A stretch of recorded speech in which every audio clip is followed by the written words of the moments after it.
You should have saved me some.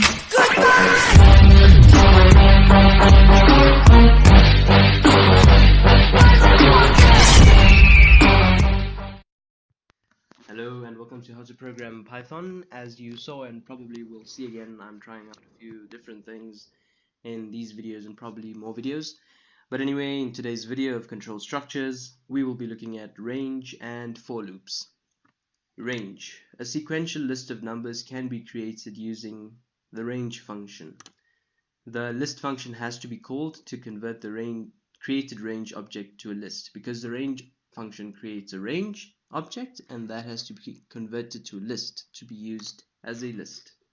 For example, I could say my list is equal to list range 10. This will create a range object from 0 to 9, and this will change that range into a list object. I could then print my list. Running that would give us 0 up to 9. Calling range with one argument creates a sequence from 0 up to that argument minus 1. As we saw when we called 10, it created a list from or a sequence from 0 up to 9.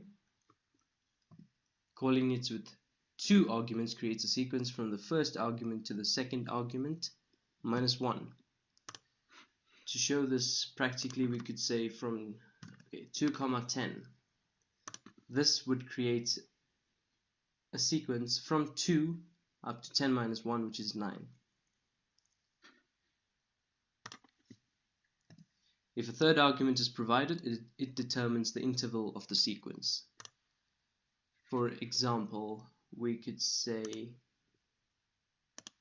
comma another 2. This would print 2, 4, 6, 8.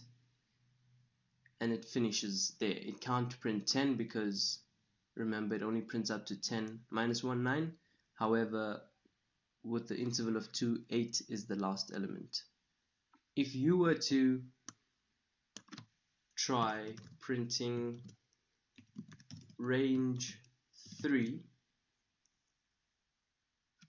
equal to range 0, 3, this would print true because range 3 creates a sequence from 0 up to 2, and range 0, 3 also creates a sequence from 0 up to 2, and therefore the two ranges are equal and therefore it prints true.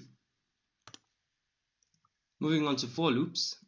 A for loop is an iteration structure used to iterate through each element in a list and perform operations on each element of the list.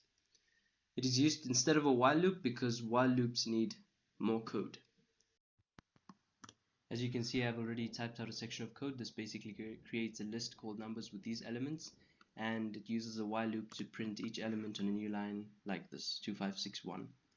A while loop uses too much code as compared to a for loop, which I will show you now.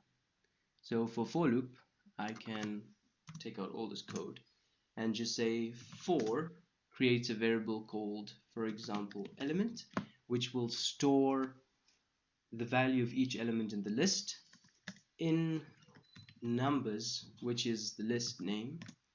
Then I could say print element. This would then do the same.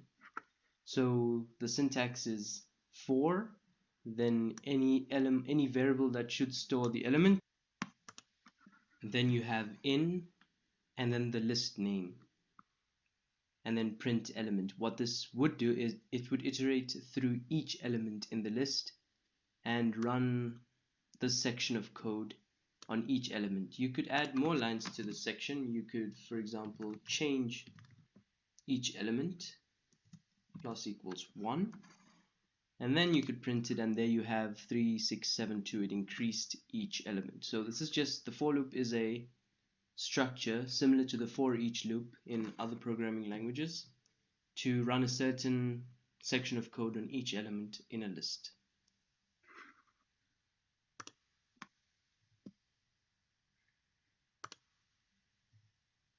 For loops are usually used when certain code has to be repeated a certain number of times. You can do this by combining for loops and range objects. For example, let me just remove that. You could say for, you just create a variable called maybe k in range, for example, 10. Then I could say print k. If I did this, it would print 0 up to 9. I could also say print high, and that would print high 10 times.